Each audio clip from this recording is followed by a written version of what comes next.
Hey friends, welcome to our Rebuilding Hollers Come Hell or High Waters podcast. My name is Stephanie Johnson and I will be your host for the evening. I'm so glad y'all are here. If you're watching live, remember anytime during the broadcast you can type in hashtag rebuilding and your comments will pop up on the screen so that we can see your questions and answer any questions you have.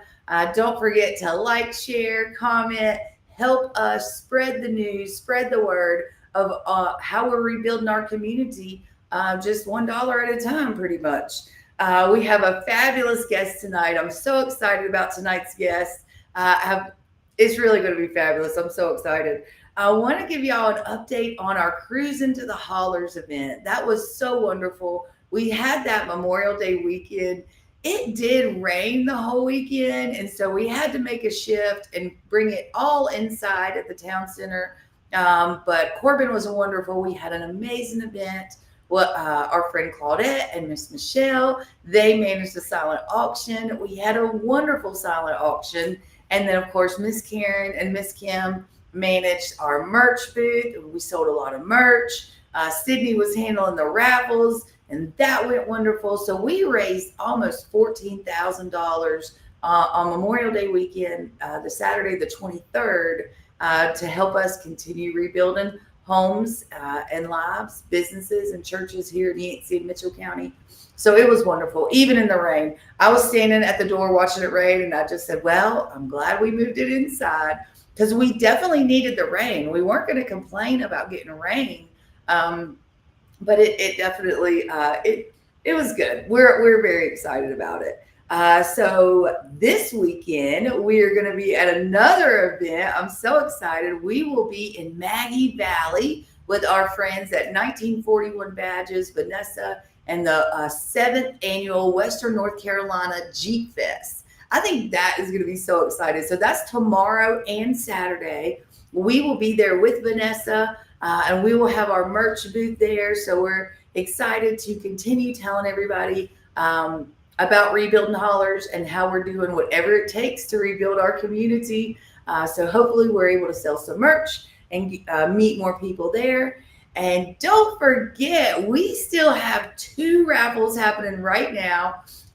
One is for this incredible Matthews Lift bow. And the other one we can't talk about, but y'all know what I'm talking about. Those tickets are $20 a piece. And because of their unique item, we cannot sell these online, but they are available here at the office. They're available at Cooper's Trading in Burnsville, and they'll also be at the Jeep Fest this weekend. So don't forget, you can still get your raffle tickets for $20. Every single penny is helping me rebuild my community. So I'm real excited about that. It's been a crazy week, y'all. I have to tell you. So Monday and Tuesday, I was in a grant seminar learning how to write grants. And I'm here to tell you, that is not something you just write a little bit and submit it. It is intense grant writing. But I learned so much. The instructors, Scott and Cindy, they were amazing. There's a whole Grant Writers Association. They have, it was amazing how much I learned. AMY Wellness was a sponsor of that event. And so they had shared it. I saw it and I thought, well, I need to learn how to do that because this is getting hard. Every day is harder and harder to get the funding that we need to continue building. I've told y'all a bajillion times, I spend so much money, buying building materials, paying local contractors. Some months, it is so easy for me to spend $200,000 a month, but it's hard for me to bring in $200,000 a month. So unfortunately, our projects have had to slow down a little bit. We're not moving as quickly as we were, but we're certainly not giving up. I will continue to do whatever it takes to get these projects done. And so that's, going to that grant writing seminar was just another step of that. So I'm really excited. I've learned how to build the foundation and collect the information and do all the things that I need to do to apply for grants and stuff. So I'm pretty excited about that and was very thankful to go. So let me give you some project updates. Project number 3 has their sheetrock and flooring done. It looks incredible. incredible. I'm so excited for them. Project number 8 is moments away from having their certificate of occupancy. They still have a little bit of trim work to get done. And he said, Steph, I don't care about that. As long as I can get my family out of the camper and into this home, I can finish the trim later. So I'm so excited for project number 8. It is such an incredible, big deal to get this family home finally. A mom and dad and 2 daughters have been living in a camper in these little huts, tiny house huts. And that's just been so hard. It's been, I think, like 20 months now. So I'm so excited about that family being home any minute. Project number 8 is making great progress. Their rough-in HVAC is done, and they're going to start hanging sheetrock next week. So we're real excited about that one. Project number 32, which is our next high school house. The house is done at the high school. The kids graduated. The house is done. We've got our building permit over in Mitchell County. And so now the driveway's done, the gravel's on it, and our contractor will begin digging those footers next week. The rain did slow us down a little bit on that. So footers next week, and then the block foundation. And then our favorite friend in the whole world, Mr. Larry Bodford, is going to be hauling that house up that mountain. And I'm so excited about it. Project number 34 is also very close to coming home. That one was the one that was a complete remodel. So the house was totally destroyed up about 4 or 5 feet in the house. But if we'd have taken that house down, we would not be allowed to build back. So we had to repair it and make some adjustments for any future flooding. So now it is an open flow through foundation basement. So if a storm comes through, it could just flow through. It's not going to take out the foundation. And everything is done except for trim, cabinets, and appliances. So he is so, so close. I think we're still going to do some outside trim and some outside exterior painting. We're going to, when the foundation wall blew out, that block went into the creek. So we have some volunteers coming that are going to dig that out. You get that block out, and then we'll replace it with boulders, river boulders. So I'm real excited about that. So just a couple more little things. And Project 34 is going to be home too. Project 174 has been making amazing progress. They are waiting. Next up is going to be their heat source. Sheetrock is almost done. Then they'll be working on flooring. The exterior was painted this week. And then the well company is on the list for the next couple weeks. So some of our projects got built a little backwards. Remember, like Project 5, they put in their septic and well after. That's kind of what's happening at 174, which is fine. We've got the permit. We know there's water there. Originally, we had planned to do the spring, because they have a spring on site, but the spring is not producing what we think this home's going to need. So I said, let's just put a well in. So we're excited about that. And then Project 510, our second home that the high school built for us, has made amazing progress. The exterior is completely done. And then interior, we have the electrical done, and the HVAC rough-in, electrical rough-in, HVAC rough-in is done. Plumbing starts next week. So the rough-in plumbing will be done. And then we'll put up the insulation, get our inspection to pass, then sheetrock, and then finishing touches. So as long as we're raising money, I can keep paying these guys to move. So I'm real excited about the progress we're making, although sometimes it's go fast because we have the money to do it. And sometimes we have to slow down while we're fundraising. And that's just part of it. So, but we're still making progress. Everybody's holding on. We're not giving up. We're determined to rebuild our community no matter what it takes. So without further ado, after having a project update, y'all, I'm so excited to introduce you to our guest tonight. This is my friend, Rick Austin, who is the founder of Prepper Camp. Woo! Welcome to the show, Rick. Can you hear? How you doing? Yeah, I can hear you. Yep. I hear you good. Yeah. Welcome to the podcast. Thank you for being with us tonight. Thanks for having me. It was when you suggested it, I thought, oh yeah, that's a great idea. Yeah, we should definitely do that. Yeah. And I don't just bring anybody on here, Rick. I'm just kidding. I love everybody. Yeah. So I'm so excited to introduce my friends to you because I've known you a very long time. So I Yep. met Rick in 2014. He was putting on his very first prepper camp. And I like to say, if you're not sure what prepper camp means, it's like a preparedness convention. One of the biggest in the country. It's set in The outdoor setting. Yeah, we are the number one and have been since we started, which was absolutely amazing. So yeah, we the largest self-reliance, homesteading, preparedness, and off-grid living event in the nation, if not the entire world. I love that. And you're right here in our backyard. So for the last 14 years it's been in or Hmm. 13 years it's been in Saluda. Yeah. And then this year we're at a new location. Yep, we are at Tryon International Resort, which is a huge, huge upgrade. We've For the last 7 years, Prepper Camp has been selling out their campground that we were in, Right. and people had to drive, up as far as you are. Yeah. Sometimes to be able, we filled up every hotel room in the area when we bring in, because we could bring in 2,000 people from all over the United States, Canada, the UK, Australia, New Zealand. So those people are all need a place to stay, and not all of them want to camp on the ground or have RVs. So we were So selling now out we have a pretty cool space Oh for them. yeah, yeah. Why don't we go ahead It's and roll? Let's go ahead and give people a sneak peek at this event. Let's show them his commercial, Russ.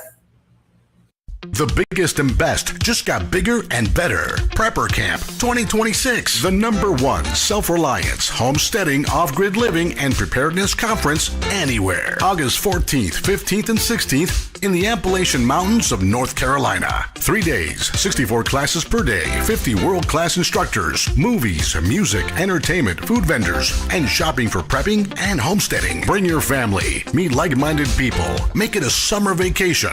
Learn skills that can save your life or help you have a better one. Plus, we have a huge new venue with 140 hotel rooms, 55 full-service cabins, 180 RV and camping spots with full hookups, with unlimited primitive tent camping, 7 restaurants, arcade, games, virtual reality, sports, spa, and a workout room, all on site. Plus, 25% off all lodging and RV sites for the entire week of Prepper Camp. Prepper Camp 2026. For information or tickets, go to preppercamp.com. Prepare for anything. I love it. That's a great commercial. I don't have to say anything else now. No, I know. That's it. The end. That's it. It's all there. Yeah. It really is. But I want to dive deeper into it because I want people to know how powerful this event is that you put on. So you knew me in 2020 or 2014. Right. And I want to give a little background because I talk about this a lot to people, but it's important to know when I started selling real estate in 2014, I kept getting the same call over and over. People would say, I'm looking for 3 to 5 acres at 3,000 foot elevation.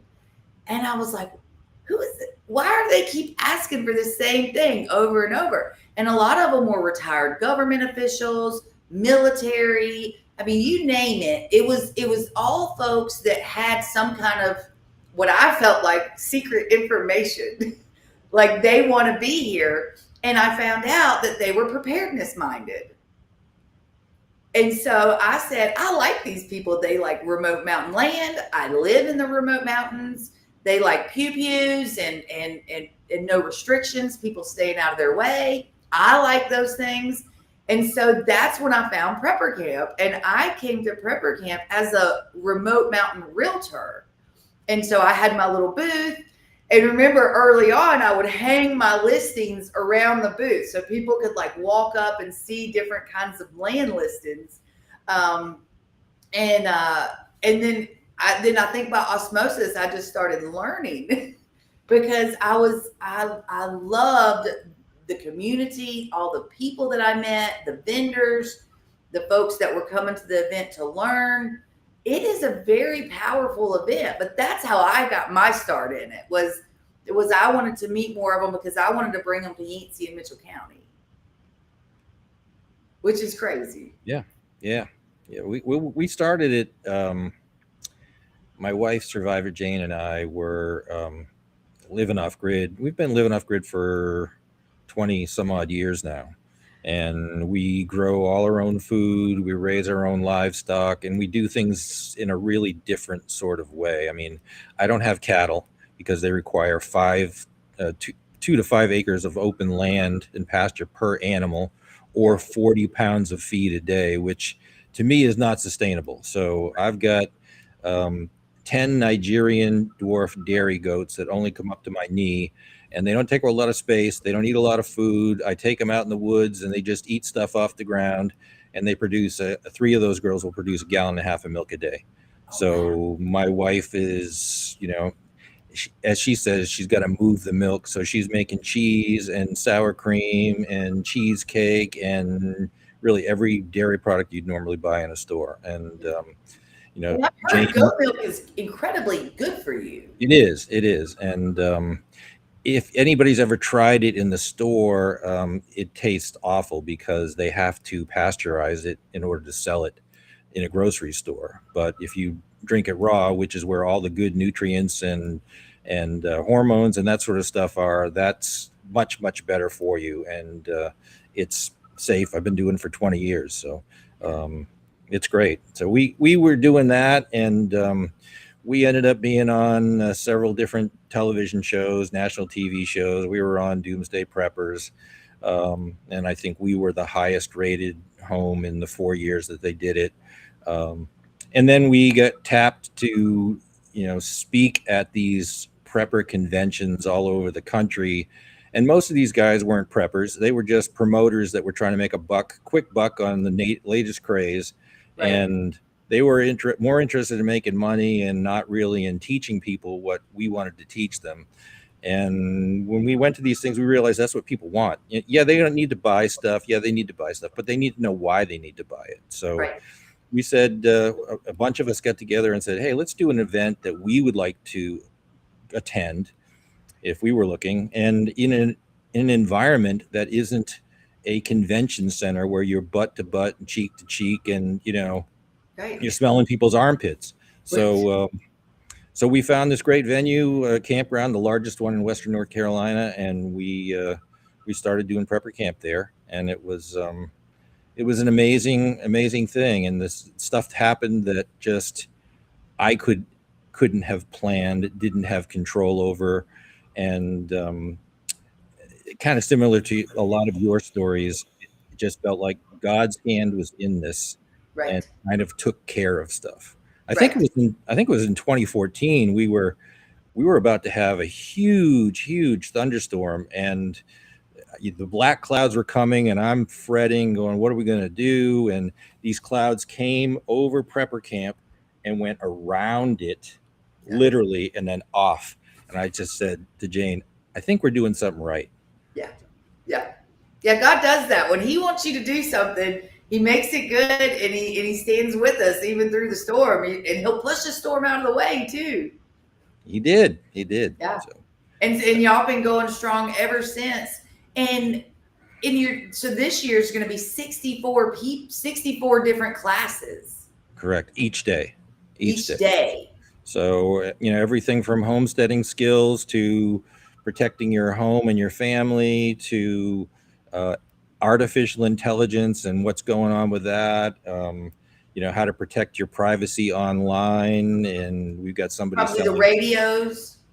We got radios. We got Meshtastic, which is a really kind of a neat thing where you don't need cell phone service, or it's just these little tiny nodes that are like this big, and they act as a radio, and they Bluetooth to your phone. So even if there's no phone service, you can use those and talk to people. Really all facets of preparedness and homesteading and living off grid. And, I teach my livestock class and my garden class because I do permaculture gardening. I call it the Secret Gardener Survival. Yes. And you have a book with that. You have 3 books. Yep. Yeah. Secret Garden Survival: How to Grow a Camouflaged Food Forest. Basically, if you grow things the way nature has grown things for millions of years, it just looks wild and overgrown because that's how nature grows stuff. Nothing grows in straight rows. You have no idea that somebody's growing something there. So if you're concerned about, people heading for the hills from the big cities when, what hits the fan, you just look like nothing to see here. They just keep on going. Yeah. And it grows better than anything. I don't use fertilizer, pesticide, weed killer, just the way the Garden of Eden grew. And and we produce more food than we can possibly handle. And as time's gone on, these trees get bigger, they produce more fruit. And so now I've got 150 livestock animals that all live off of the production of that garden. And those animals provide protein for me and my family. That's incredible. I'm so thankful you decided to share this, and you have over 20 years experience doing it with your family, and you have decided to share this with the world because I believe it is so important. One of the things that I'm constantly preaching about and telling people about is to be prepared. We give out bug out boxes here at Rebuilding Hollers. We give out water filters. We try to do our part to encourage people to get prepared. But what I really want folks to know about your event is they should come. They definitely should. Yeah. We have amazing instructors, and over time, we've had better and better instructors and better classes. And every one of these guys, all 50 of them, come on their own dime. They don't get paid. That way we can keep our ticket prices low. So more people the more people can see the event.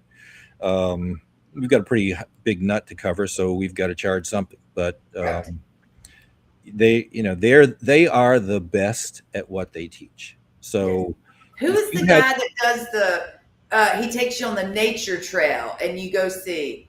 We've got a woman that used to work for him doing that thing. So it's just basically walking around and saying, well, if you think you're starving, you could eat this, you could eat this, you could eat this, you could eat this, and here's why, and here's what it would do for you. And we've got a lot of herbal classes and herbal medicine classes, so you can kind of get off the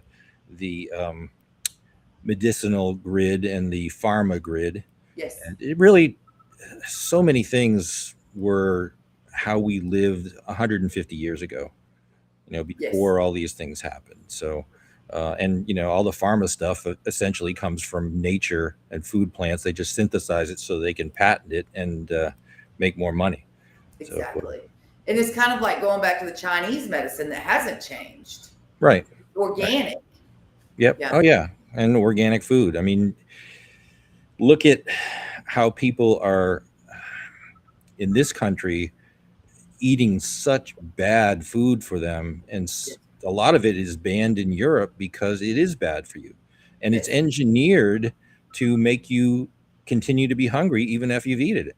I mean, these guys spend a lot of money doing that research, and it's great because Jane and I are healthier than we've ever been, and it's pretty amazing when we bring people to our farm and they get to eat food that we serve. And they're simple meals, but it's like tasting food for the first time, because the strawberry that you buy in the grocery store is, where's my camera? Like that big, and it's red. But when you bite into it, it's completely white inside, which basically it's been dyed to look good. It's been genetically engineered to look like that and be like that. When real strawberries are much, much smaller and much deeper red, and they just have so much more taste. So better nutrients, better food, whole foods, not the crap that you're buying in the grocery store, and everybody's healthier because of it. Right. I believe it. I believe it 100% that it is, if we can change our mindset into eating better and living better, it's going to go a long way. And especially as we raise children in that mindset. And people need to start growing their own food, even if it's just a little bit. Save a tremendous amount of money. I think today the average annual grocery bill for a family of four is like $20,000 a year. If you don't need if you can just make a dent in that, save yourself $2,000 a year. Now you can start buying solar panels and doing those other kind of prep things, Right. Plus you're And eating healthier. These are all things that my community understands perfectly. Now, in the rural mountains here, a lot of people have their own garden. They do canning, they do all of that stuff. Right. But we still, so many people were not prepared for the storm that hit us. And that's ultimately what we're all still recovering from. But I feel, and when I talked to you about not long ago about the storm and everything, it was very much like how can I continue sharing to people what I learned at Prepper Camp is what prepared me to do what I'm ultimately doing now. That's a fact. Right. The things I learned, the community that I met, it all encompassed exactly what I'm doing because I was prepared for a natural disaster, for an EMP, for whatever was going to happen. I had been learning these different scenarios at Prepper Camp. And I had been making friends at Prepper Camp that ultimately have come and stood beside me and helped me continue to rebuild my community. So it's a really cool. I mean, would you have ever thought that this is where we'd be? Jane kind of is watching the social media because that's her thing. Yeah. I'm busy trying to keep the lid on stuff and run 7 businesses at the same time and the farm. So, but she was talking about what you were doing after the hurricane, and I'm like, who's doing that? Who's rebuilding the Stephanie Johnson? No, really, the realtor lady. And so we're just so proud of what you've been doing, and I think I'll get into this now. I asked you to come down to our county, and because I run among other things, a community emergency response team. So it's basically just civilians trying to be the first responders before first responders get there. My folks are like 45 of us in our county, and in rural areas, if you don't have electricity, you don't have water because people's pumps don't run. And as a preparedness-minded person, you can live 3 days without water, and then it's over.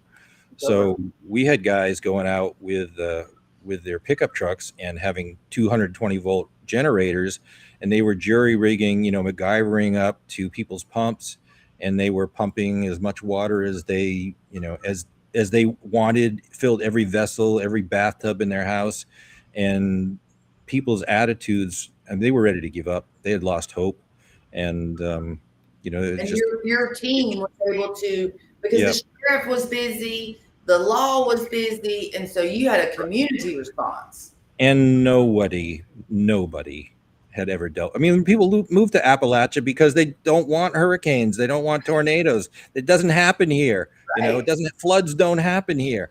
So the emergency management people just didn't have a clue what to do because they never dealt with it before. No, it was so overwhelming.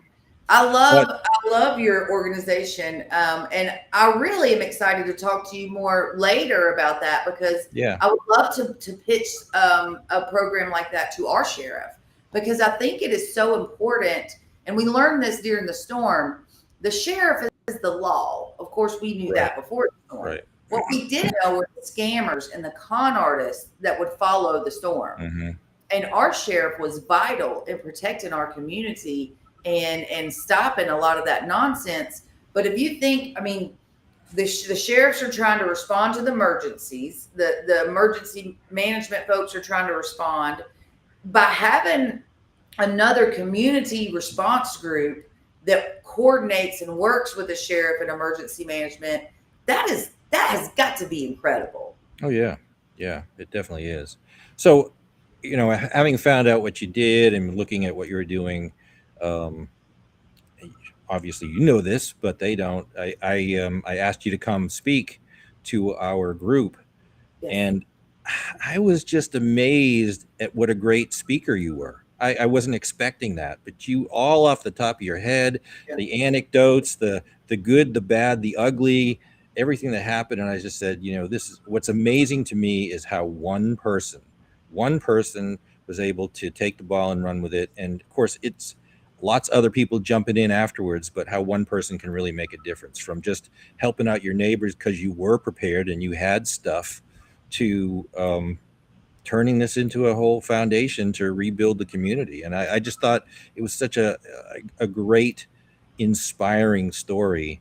And Jane and I have been talking for a while since you came to talk to us, and we've been looking for a keynote speaker, and we've had ex-CIA whistleblower guys talk. I remember that one. I watched Yeah. it from behind a tree. Just and that kind of thing, and just said, you know what, this is such an inspiring story, and Stephanie has been so fantastic. I asked you if you would be our keynote speaker for Prepper Camp, and yes. And I said yes. I'm so excited about that. We're excited about it too, because again, most people just figure, well, what can I do? Right. I can't really do much. I'll take care of my family, and what can I do?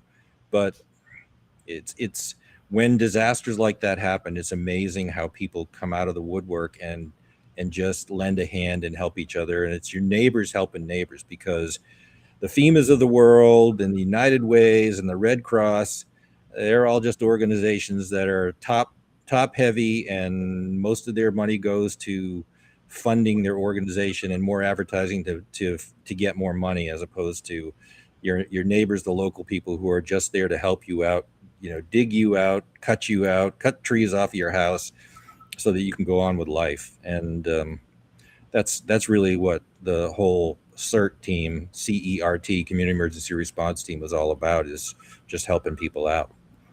I love that. I love the CERT team. Your team is amazing. I got to meet them, and I'm hoping that we can further that conversation here in Yancey and hopefully even Mitchell County, because we have the greatest sheriff in the world. And so I hope that he would meet with us and consider, let's have another community level backup, because we never thought anything like this would happen.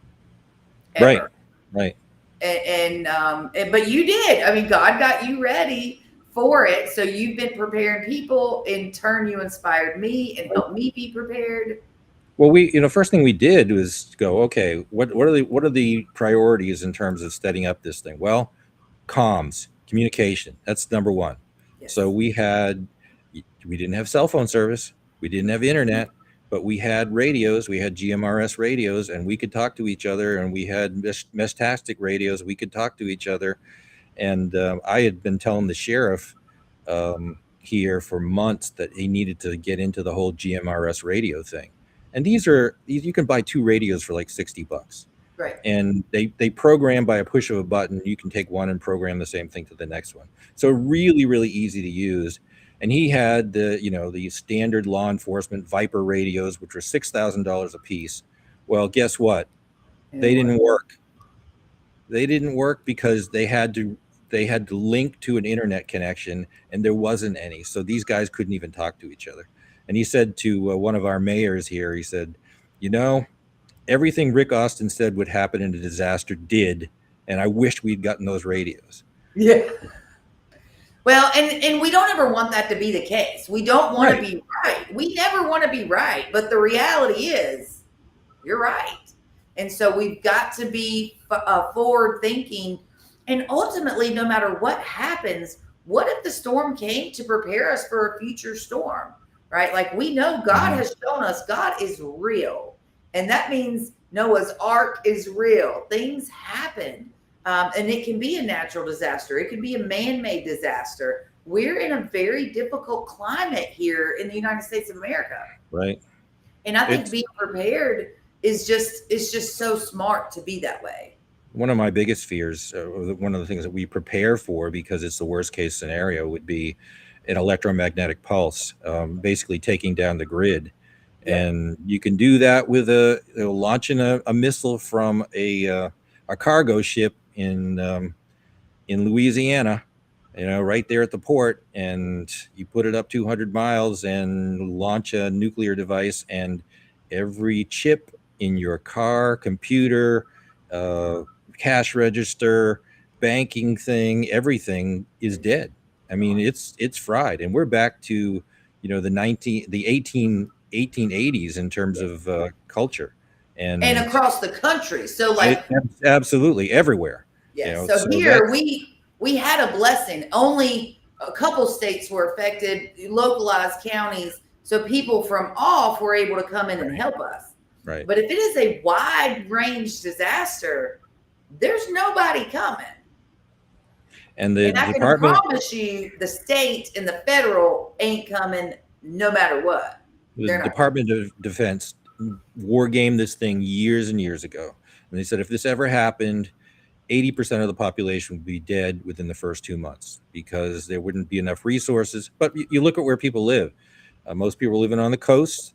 Most people are living in high density areas, and they all live off of town and county water and sewer. So the grocery stores won't have food. I mean, if you've been through any disaster or any ice storm, it's gone, in like 4 hours when they announce it. So you've got to be more prepared. And that's a big part of what I do and have always, been concerned about. And now we teach people at Prepper Camp to do just that, be able to take care of themselves and their families. Miss Meg says, Steph was our hero at ground zero, day one, 24/7, and still going strong. That's right. We're so thankful prepping is key. Thank you, Miss Meg. And so, fun story about Miss Meg, she was my client. And one day I walked into her house and I said, you are preparedness minded too, aren't you, Miss Meg? Because we have to be. And, being preparedness minded does not mean you're hoarding toilet paper and paper towels. That is not it. Right. That is canning, putting back your vegetables for later in the winter. We have an amazing store at Carolina Readiness and Supply down in Waynesville. You can get the number 10 cans with freeze-dried food. They have the big things that go in your tub that you can fill up with water. I mean, they just have all kind of supplies that it's just good to have. And things have come a long way since we started Prepper Camp in 2014. I mean, when we started Prepper Camp, people really didn't talk about the fact that they were preppers because the mainstream media made them into idiots. What do you need that for?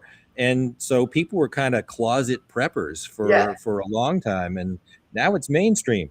Yeah. Now you get huge companies selling preparedness supplies, Yes. Miss So- Joy says that you are so right. She's been telling her kids the same thing for years. It's true. It's like this has been put on a lot of people's heart, and there have been so many closet preppers. I mean, I begged my family, begged them, please start preparing. It got so that for Christmas I would just buy them and take a big box of 6 number 10 cans to them, and I'm like, just put this in your closet for when you need it. It lasts 25 years. Yeah.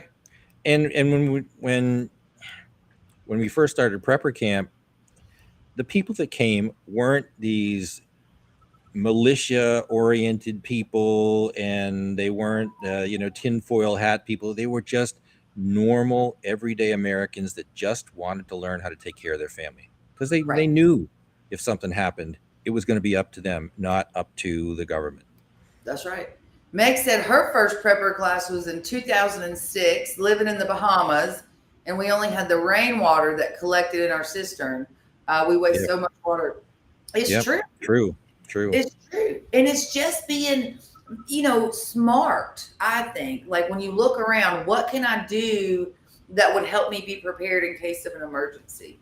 I feel like my truth is the day of the storm, that morning, although I was pacing my windows and I was praying for protection over my house, once the storm was past us, I was not panicked.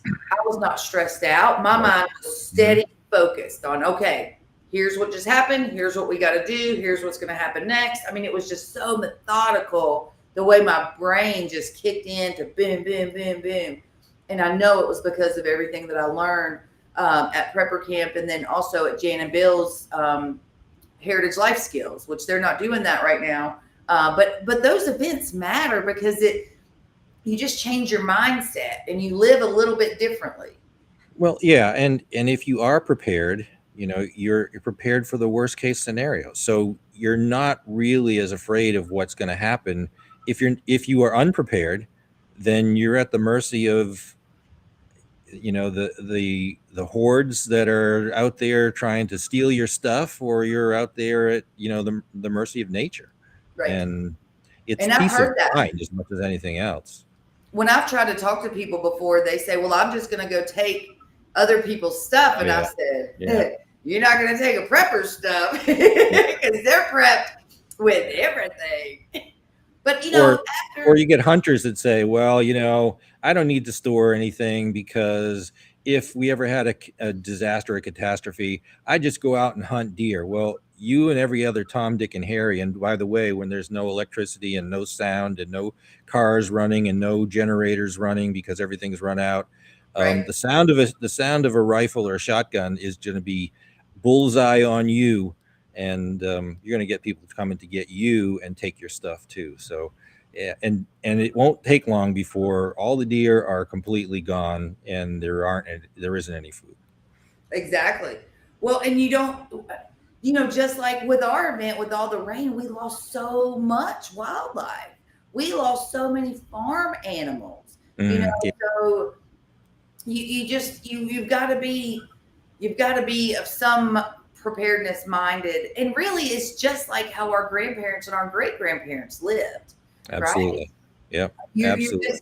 You're just living more mindful in right now. They didn't call it prepping. They just called it, this is life. This is what we do. The harvest happens only once a year, and you better store food for to get you through that year until the next harvest comes. Exactly. Because like here, a lot of people raise tobacco. So that was their big crop. Even when that came in, they had to make that last until the next crop, which maybe they were going to sell a couple cows, or maybe they were working at the mines, so you have to be able to the people had to be able to stretch out what they had and barter with their neighbors. So it's really, we're not being futuristic. Ultimately, we're kind of stepping back a little bit and saying how they used to do things was really quite magical. You could depend on your neighbors. If there was an emergency, your neighbors were the ones to help you. They would feed each other. They would barter food. One would have eggs, one would have taters, and they would barter. So I just think it's so important to me. And it's so important to me that people continue to evolve in that mindset. And I'm excited to talk about it, to see everybody at Prepper Camp. How many people can we have come this year? How many people are coming? Yeah, or no, could come. Could come 2,000. That's exciting. I love that. So our friend Julie just said, even though we have been working on preparedness for years, we learned so much more after seeing what you dealt with, worse than anything we've dealt with here on the coast. So my friend Julie is one of my friends that we met at Mountain Heritage or Heritage Life Skills. And she came with her husband. They brought us a ton of supplies. He's actually retired from the police force, and his whole police force, they collected stuff and brought it up here. And that's when I say our preparedness community, our like-minded community, we were friends at the events and online. But when I needed help, that's who showed up. My prepper friends is who showed up. Absolutely. And we all learned together because I had no idea what I was dealing with. I was just trying to help my community because they didn't have food. They didn't have water. They didn't have, they couldn't go to the store and buy anything. Their house was gone. Their cars were gone. I mean, the devastation is just unimaginable, and really still is. We're still very much dealing with that. I still have people coming in. I had another lady this week. She says, I've been on so-and-so's list for 2 years, and it's going to be another year before they start building my home. You know what I mean? So there are, and they keep getting bounced from rental to rental to rental. That's hard. That's a hard life. Oh, it is. Absolutely. Absolutely. And I think we've learned a lot, but we still have a lot to learn, I think, on how we can be better prepared, and get communities better prepared. That's my biggest prayer, is that to take what we have learned and share it with the world. So we've talked about my book that's coming up. I'm real excited about that. Oh yeah, that's right. Yeah. It's Yeah, so that's close great. to being done. And that really is focused. Obviously it talks about God and the many miracles that I have witnessed, because there have been millions of them, but also how our preparedness community and our immediate community, that is who you depend on in an emergency, because that's who's here and that's who takes care of each other. Julie says power in numbers. Our community is the most incredible, responsive community there has ever been. I'm so proud of my neighbors. That's who was cutting each other out of the hollers. Like Right. one person would be coming down the holler, cutting their way out. Another team would be cutting up to get to them, and they meet in the middle. And that happened all over our counties. We didn't wait. Nobody was waiting. Well, it's kind of a funny story, but when we in 2024, we were at Prepper Camp when the hurricane hit. Oh, wow. We were there. That's when Prepper Camp happened. And it was another God thing. It was like, yeah, with some winds and some rain and 22 inches of rain in a short period of time. But, the lake we were on pretty much just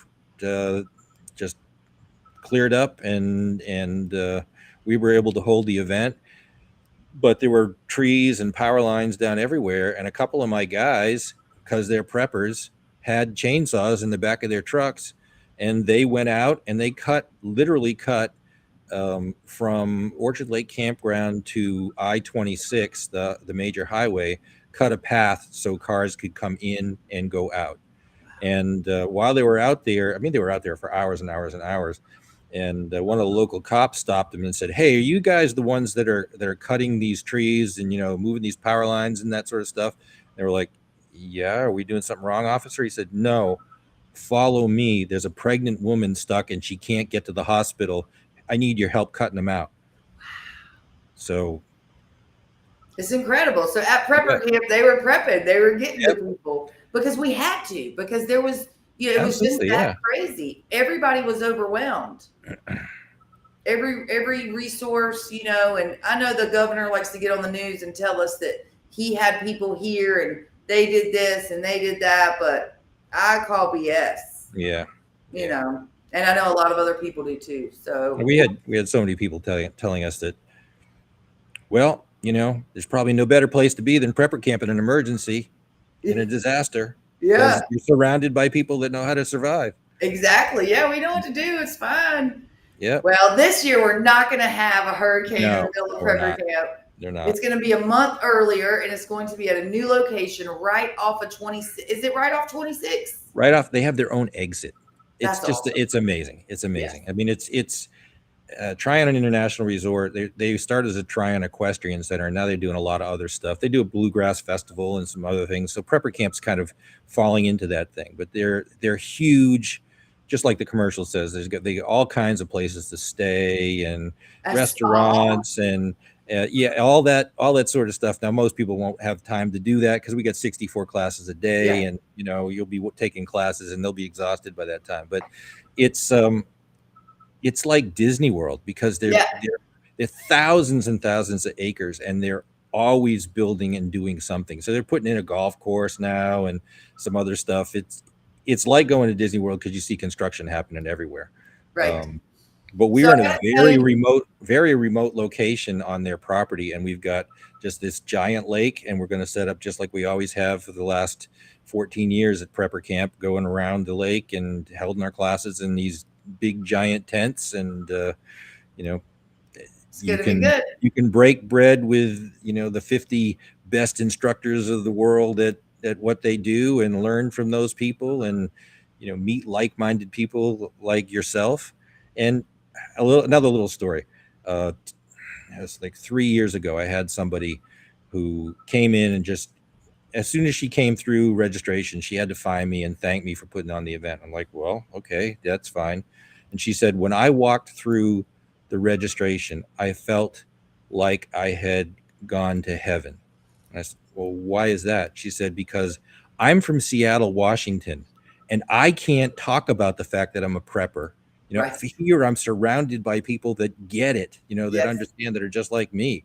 So never thought we'd have that kind of a impact on somebody. I have a funny story for you that when you started talking about the restaurants reminded me. So the first year at Prepper Camp, when I tell you I was not prepared, this is how I made friends at Prepper Camp. So I get there, and my husband was supposed to come with me, but he had a last minute job and could not come. So it was just me and everything that I thought to pack, which was not much. I was focused on my real estate booth and not my tent and stuff for me. So I get there and it starts getting dark and we're in the vendor area.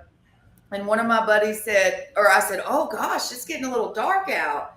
And my buddy goes, well, ain't you got a flashlight? And I said, ooh, nope, I don't think I brought one of those. So he loaned me his flashlight, and he says, now this is one of my favorites, so make sure you give it back at the end of the show. And I said, okay.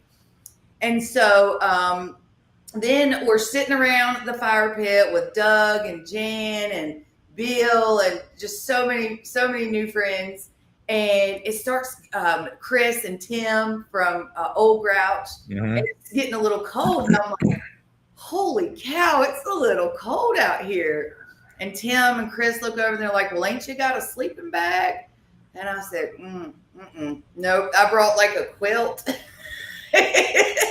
So Tim goes in his Old Grouch tent, finds me a military grade sleeping bag, and gives it to me. He says, now just give it back to me at the end of the event. And I said, really? Well, then the next thing happens. Doug has got his little triangle, ding, ding, ding, dinner's ready. And I just busted out crying. I said, oh my God, y'all are going to feed me too. Because all I had brought were oatmeal cream pies and orange crackers for a 3-day event. I was so unprepared. So when you have to know that story to know how far I have came in preparedness. It's next level. And all of those guys are still my friends. I still see them all the time. It's amazing, and it just does my heart and Jane's heart good to see people and to hear stories from people like yourself who, tell me that it hadn't been for Prepper Camp and stuff that they learned, that they wouldn't have survived Hurricane Sandy, or they wouldn't have survived this flood in Texas, or, whatever it happened to be. It's like, well, that's why we do it. This is for me and for Jane, it's really more our ministry than anything else. We're just trying to give back to the world, really. And we learned how to do this stuff, and we're trying to teach other people how to do it. And I love it. 14 I'm years. so glad. Now you know how deeply y'all impacted me and ultimately Rebuilding Hollers, because Rebuilding Hollers is the same for me. I love this place so much. I love my community so much. And what so many people don't realize is that I've already had my blessing. Living in the remote mountains here in Western North Carolina, raising my daughter around an incredible community with people that were real friends to us. I've had the greatest blessing. And so for me to see it destroyed is just not an option. We have to rebuild. We have to stick together and rebuild. And so same. So we're just going to keep doing it together. So I'm real excited to be your keynote speaker. I think that is going to be a wonderful event. Thank you so much for having me for that. Thank you for doing it. Yeah. Thank you. I'm excited. The book will be ready by then. We're going to have new merch. Right. Everything is going to be really great. So hopefully you're going to have a booth there. You're going to be selling Hollers merchandise, and yeah. It's good. And hey, I've had like 5 listings this week. So I may still make a real estate magazine just for old times. I've still got remote mountain property. So friends, pretty please check out preppercamp.com. I will be there as the keynote speaker. I would love for y'all to come. It is in a phenomenal location. There's hotel rooms, there's RVs. You can stay right there on site. We're going to be staying on site. And by the way, they get 25% off all the accommodations. And 25% off. 25% off. Yep. Yeah. And these are all brand new. Class accommodations. I mean, really good stuff. Yeah. I think the big hotel just opened right after the storm. So it's all brand new. You want to be there. Definitely come to Prepper for sure. Camp. See my friend. Rick, did you have anything else to tell the folks this evening? Nope. I always just try to remember preppercamp.com. That's it. That's the most important thing. And then you'll be able to find all the information you would need to know for everything from accommodations to the classes, to the speakers, to the demonstrations that we're doing, everything from guy who's selling, executive protection dogs and, bite work and that kind of stuff, to a blacksmith that's showing you how to make it. Things. It's just, there's so much to do. Yeah. So many classes, and the classes are very easy. So you'll be able to see the class list when you check in, how it's always been when I get there. So you check in and you get a packet that tells you what time and what location the different classes are. Well, we put everything up online so people can download it, and it never ceases to amaze me, the people who've printed out their schedule, and the wife has circled this one and the husband circled that one, and I'm going to go to this class at 9:00 and she's going to go to this class at 9:00, and then on the next day at 9:00 we're going to another class, and they've got it because they're preppers. They're all mapped out. They know what they want to do. They're ready. Yeah. It's so exciting and it's so fun. Everyone is so like-minded. It's just really an incredible weekend of camaraderie and learning together in a hands-on environment. So you're not just sitting in a classroom learning in a book. You're outside learning how to do this. That's what is so cool about it, is you're learning how to do it. So thank you for joining me, Rick. I appreciate you so much. Thank you for having me. I really appreciate it. Thank you. Hey, there's our friend for Hope for Survival. We love him. He's been a great friend. Julie, we love y'all. I love all of y'all. I'm so thankful for my preparedness community. Now that people really know that I'm a secret prepper, but it's important. And I'm saying it because I want other people to be prepared. It matters to me. We never know what a disaster could be. It could just be job loss. It could be a natural disaster. It could be an EMP. I mean, the things that could happen in our life are unknown and untold. But by being preparedness minded, preparing just a little bit at a time, every bit of it is the right way to go. So I'm excited to see everybody at Prepper Camp in August. Thank you for joining me, Rick. I'll see you then. And as always, y'all, thank you so much for loving me. Thank you so much for loving my community. I'll see y'all later. The hardest part isn't the knowing. It isn't knowing everything that you have to do to get everything back right. The hardest part are the memories. Knowing exactly how it used to look before the storm.